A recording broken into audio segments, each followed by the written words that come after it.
Ito na po yung ating harvest. Ayan guys, mangunguha na tayo. Mag-harvest na tayo ng gulay. Kailangan ma-harvest natin to para matrim natin.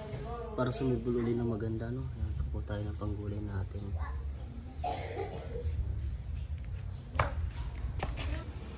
Ito na po yung ating nakuha.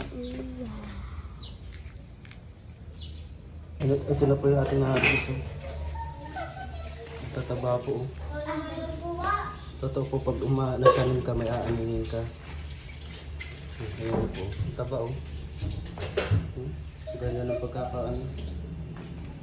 Gigisa lang po namin ito sa sardinas. O ano yan.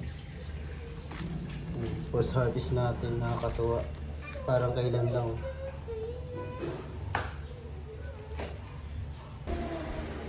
Ayan po, igigisa natin sa sardinas. Tataba po na nakuha natin. First harvest natin.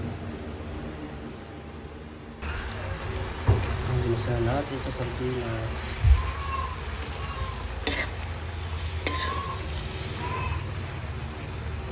May kangkong rin po ito sa tapos sa lulo. Sinarabis ko na rin para hindi natin po itong tubig.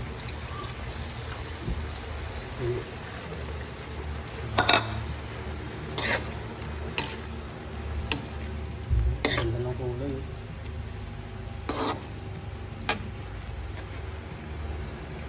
Kain na tayo.